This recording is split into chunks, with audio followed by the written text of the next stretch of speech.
اسی لیے حاصل شریعت و طریقت یہی ہے کہ نعمتوں کی محبت پر منعم حقیقی کی محبت غالب آنی چاہیے، سب محبتوں پر اللہ کی محبت غالب آ جائے۔ جس بندے نے یہ کیفیت حاصل کر لی کہ اس کے دل میں تمام محبتوں پر اللہ کی محبت غالب آ گئی، وہ انسان کامیاب ہو گیا۔ ماں اپنے بیٹے سے محبت کرتی ہے، اور یہ بیٹی کی محبت بعض اوقات بھائی بہن کی محبت سے اور خامن کی محبت پر بھی غالب آ جاتی ہے۔ تو اگر ایک ماں اپنے بیٹے سے اتنا محبت کرتی ہے تو ایک بندے کو اپنی اللہ سے کتنی محبت کرنی چاہیے۔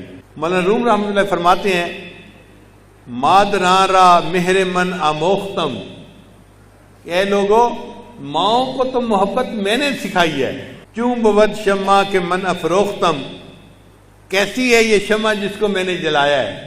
اگر بیٹے کی محبت اللہ نے ماں کو اتنی دی ہے تو ایک بندے کو اپنے اللہ کی کتنی محبت دل میں رکھنی چاہیے۔ اور اللہ تعالیٰ تو اپنے بندوں پہ بہت مہربان ہے۔ چنانچہ حضرت ابراہیم علیہ السلام بہت مہمان نواز تھے، وہ اکیلے کھانا نہیں کھاتے تھے، کسی نہ کسی کو لے آتے اور دسترخوان پہ کھانا کھلاتے تھے۔ ایک مرتبہ ایک بندے کو لے آئے، بوڑھے کو، اور ساتھ بیٹھ کے کھانا کھانے لگے تو ابراہیم علیہ السلام نے اس سے پوچھا کہ تم نے بسم اللہ نہیں پڑھی؟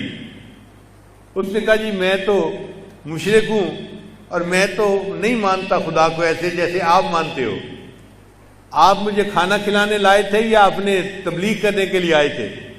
وہ بوڑھا غصہ کر کے چلا گیا۔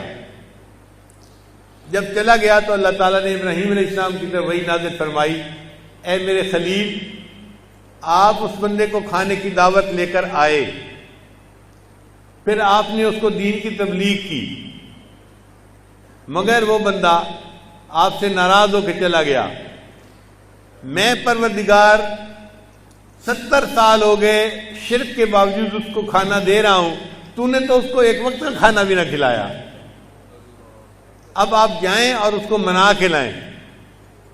چنانچہ ابراہیم خلیل اللہ اس کی تلاش میں نکلے، ایک جگہ بوڑھے کو ڈھونڈا اور بوڑھے کی منت سماجت کی اور اس کو بتایا کہ مجھے اللہ تعالیٰ کی طرف سے حکم ہوا ہے کہ میں آپ کو لاؤں اور منا کے کھانا کھلاؤں۔